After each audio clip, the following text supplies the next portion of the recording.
Dylan just said something pretty interesting. He said, I have not heard from Ellen since that big thing came out. Well, the big thing that came out was that Ellen DeGeneres was a complete fraud, like most are, like most left libbies are.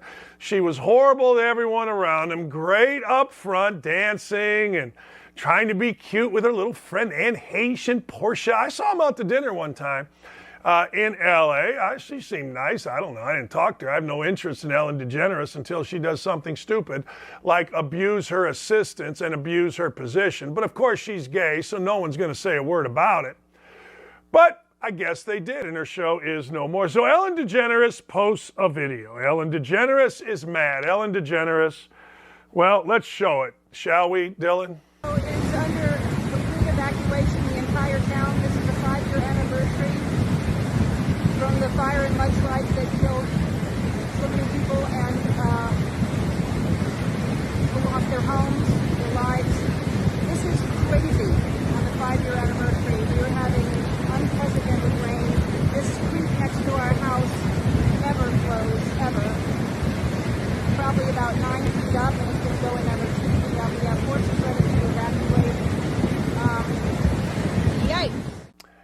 Yikes. Ellen, you are blaming it on Mother Nature being mad. Really? What's Mother Nature got to be mad about? Former candidate for Los Angeles City Board of Supervisors said, Kevin Dalton said, no, Ellen, we need to hold our elected officials accountable for decades of not preparing for, checks notes, rain, you idiot.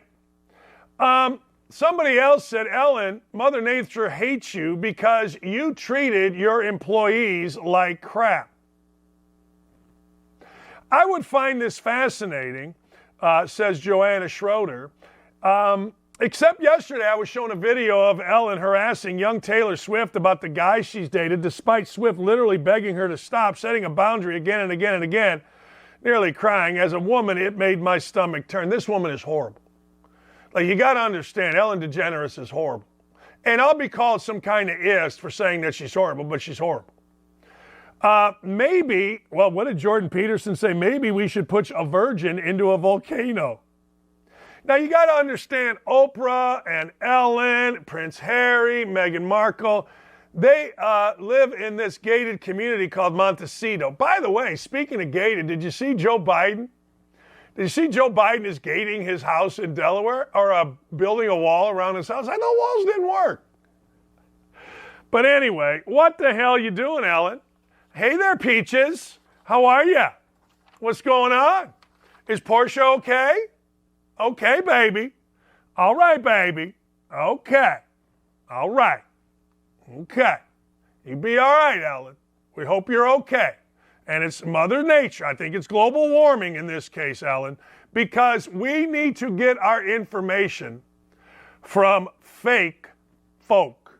And she tops the list. I'll tell you this. I said this earlier. And I said this, well, frankly, because I think it's true. People from Duke are idiots. I've not met one person from Duke who, nice guys, nice people, who wasn't self-involved and a fool. Not a fool. That's not fair. That's not fair. I've not met one person from Duke that isn't self-involved and thinks they are smarter than everybody else. And I've gone back and forth, and I'm not talking about like Jay Billis or anybody like that. I like Jay and I like Jay Will and all those guys. All right, that's not what I'm talking about. I've gone at it with some professors about paying of players, and they were so arrogant and, in fact, many times stupid. Really stupid. But anyway, there is a professor, this lady here, that claims that the Hamlin injury proves the NFL and football in general is racist towards black men because more black men get hurt.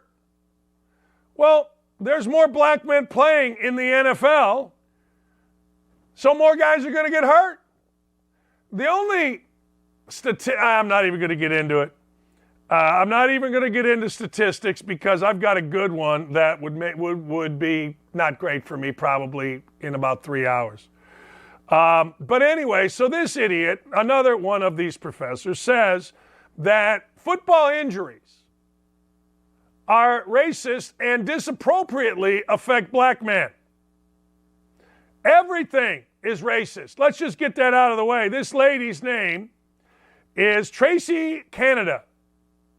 She's claiming violence in football disappropriately affects black men. She's an assistant professor in cultural anthropology. Damar Hamlin's collapse highlights the violence black men experience in football. Really? All right.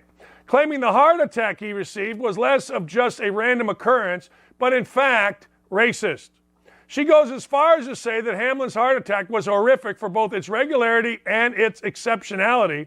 The ordinariness of men running into each other full speed represents a normalized, rather rationalized violence that is routine in this American game. Yeah, and we love it. Love it. There, little Tracy. While black men are severely underrepresented in positions of power across football, such as coaching and management, they are overrepresented on the gridiron, thus they make the most money. Non-white players account for 70% of the NFL. Nearly half of all Division I players are black. Further, through a process called racial stacking, coaches racially segregate athletes by playing positions. So now it's racial to be a cornerback. These demographic discrepancies place black athletes at higher risk during play. So I'm a wide receiver because I'm black, not because I'm fast and I can catch and I've trained my whole life. She's an idiot. She's a stone idiot. I don't want to read anymore. Good for her. God bless her. See, the level of stupidity, I think if we defunded our universities, all of our problems would go away. I do. I think if we defunded our universities, all these idiots would go away. Defund our universities. Seriously. I'm telling you, these idiots are around. And many, just defund them now. But that is a good what the hell. Because it is like, what the hell? All right, a man passed out outside the bushes. This is a good story. This is a heartwarming story. Outside the bushes of the Miller Park, which is the Brewers stadium. He did it after a game, and when he woke, he entered the team's clubhouse, stole electronics, a credit card, team memorabilia, and other items. Well, I ain't blaming the guy. I'm not blaming the guy. And I don't know if he's black or white, so I guess if I were blaming the guy and he were black, I'd be racist. But the truth of the matter is, I'm not blaming the guy. Of course, just saying guy makes me sexist or racist or something. I don't know. I mean, every word, I'm wearing a blue shirt. Why isn't it black? Why? Are you racist? No. I just like this shirt on TV. It makes me look cute. But anyway, now that we've established that literally everything is racist, I would like to know whether this guy is white or black so that I can call him an idiot. I would also like to know if the people that were supposed to be guarding the clubhouse were even there. Were you even there? What were you doing? How does a guy so hammered that he's passed out in the bushes go into the clubhouse? As you can tell in our rendering here, so as not to be called racist, the perpetrator looks to be white with, I think, gray hair, but that means we are ageist. We've got to be some kind of ist. Don't we? Have to be? Must be? Some kind of ist. All right, you know, ladies and gentlemen, that we support vigilantism. We support when somebody walks into the Best Buy team gets in a stance and tackles the guy like they're tackling somebody running for the game-winning touchdown in the Super Bowl. You know we support. The other day, some idiot walked into a restaurant, started waving a gun. He turned his back. Some guy clipped him numerous times. I support it. Maybe you don't. Good for you. I do. So the other day, some dude is in a South Carolina Walmart and he's acting a fool. Let's play the video and let's see what happens to the fool. Look at this fool. He just acting a fool. He's waving it around. He's acting all tough. He's got his little knife. Now he acts like a real idiot. I don't care what he's on. I don't care what his problems are. That needs to happen right there. Every time. Right there. Let him flail around. Let him do whatever. But let's wait for it. Two guys falling. Now he gets his knife. Now he acts like a hero. Now he's dumb enough to turn his back, and the Good Samaritan takes the... Every time. I support this. I think this should happen more.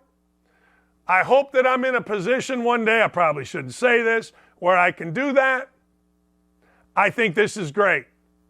If you don't think this is great, then that's great. Who cares? But I think this is great. I think this should happen more.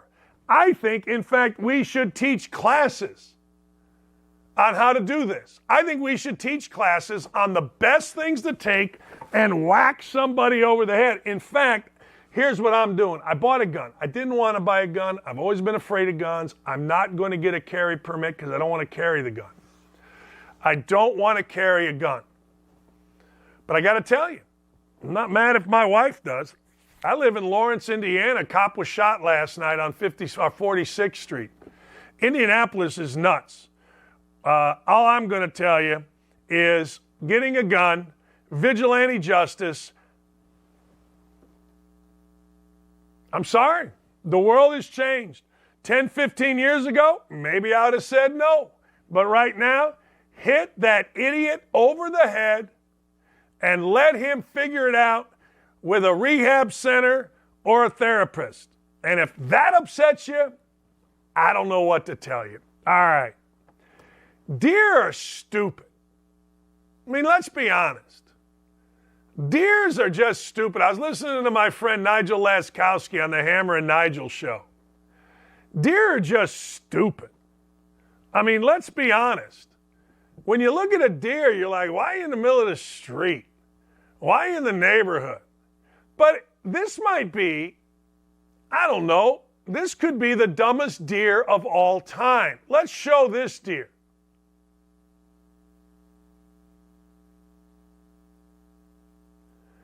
Look at this deer. Now, understand, look at that thing. This is a butcher shop. A deer willingly going to slaughter. Sitting around trying to figure out, how do I become venison? How do I become a little venison stick that's so good? How do I become venison steaks? This guy willingly went through the front window of a butcher shop in Minnesota. Now look, as big of idiots reside in Minnesota, and by the way, Minneapolis is my least favorite city, and if you live there, my apologies to you, not to what I said. But if I lived in Minnesota, I'd probably just turn myself in. I'd say, you know what, life has got me so down. Life has put me in such a horrible place that, you know what, you might as well just chop me up and go Soylent Green on me. You guys probably don't remember Soylent Green, but that's what I would. I'd be like, go Soylent Green on me if I had to live in Minnesota. And that's all this animal is doing. All this animal is doing is saying, hey, look, take me. I'm going to flop around. I'm going to look around. I'm going to lay around. Take me. Take me now. Take me. Chop me up. Let me die. I don't blame you. They're stupid.